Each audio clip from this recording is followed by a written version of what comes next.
morning, this is Eric Miscoll with EMSNOW. I'm here again at IPC Apex in San Diego.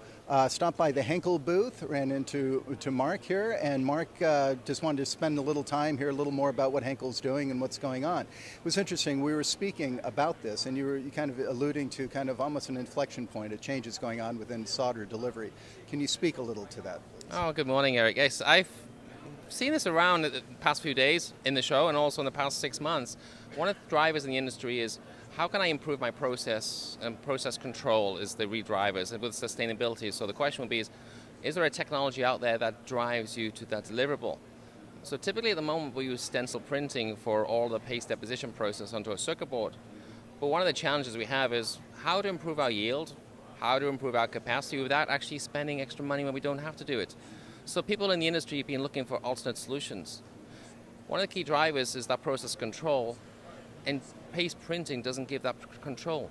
So now they're looking for something else, and that new technology inflection is solder jetting. So solder jetting is a different process.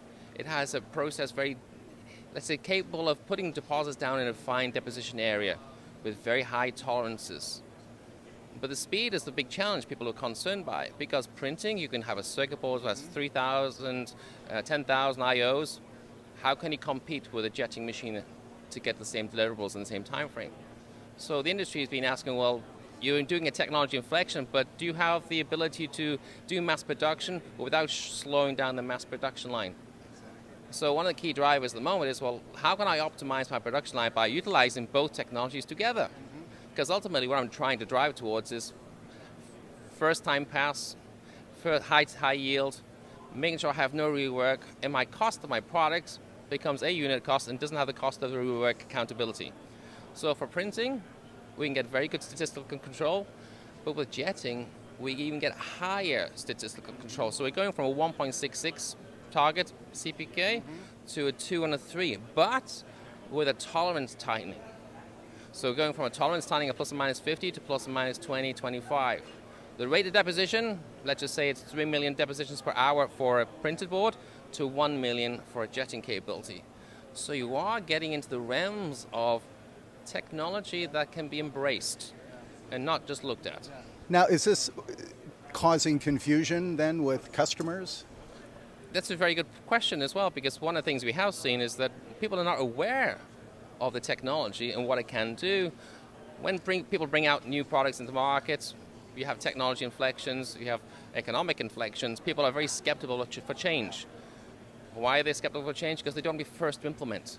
When you see somebody implement that change, they believe in it.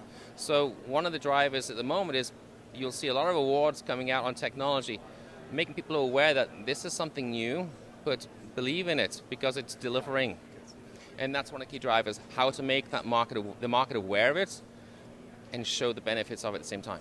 Now, does it require anything, different material capabilities or within that in order to be jetted rather than printed?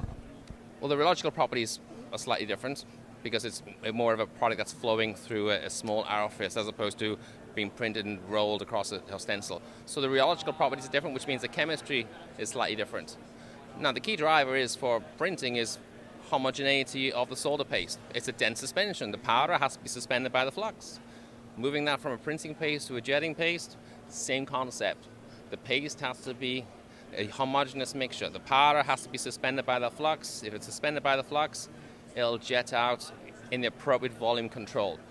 If it doesn't stay in homogeneous process control, separation happens, and then the process falls off. And then if you're talking about how skeptical people are, that's a skepticism. They believe it can't be delivered consistently over time.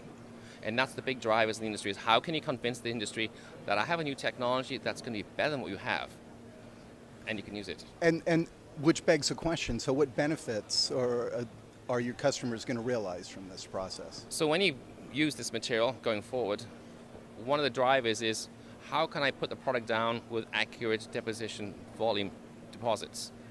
That's what you normally use for printing. For jetting, it's the width of that deposit, because you have an ejector head which controls the volume. But what happens during reflow is that paste pulls back onto the metallization area. So you can overprint by a little, but it'll pull back. And that's the one of the key drivers to be aware of, is that you can overjet that small area deposit, we will pull back. So you can go down to the 120 micron pad openings, all the way up to the 700, 800, 900 with the same aperture area. Just every time, and still get the good coalescence post-reflow. And the key thing is here, when you have those small deposits and the flux is homogeneous with the powder, you still will get that attribute of being able to reflow in air. If you can reflow in air, back to the sustainability metric that everybody's looking for, what is my cost of ownership? I do not want to spend money when I don't need to spend money, and nitrogen is one of those key things. So reflowing in air on small powders is the good advantage. Now the other thing about it is you don't have to over-engineer your printing solution. So you have a test board now, you have large components and small components, and what do you do typically for a design? You take the smallest powder size to do the board build. Now there's no need to do that. You can do your general one, and you may have only 5% of the board need injecting solution. So now you're building control on a high-density interconnect control problem. This is excellent. This is excellent. Thank you for sharing that. And I got to say, on a personal note too, I'm so glad they brought you out of the labs and brought you out front here, because you have a unique ability to kind of communicate this to the audience. So thank you for your time, and I appreciate it very much. Thank you.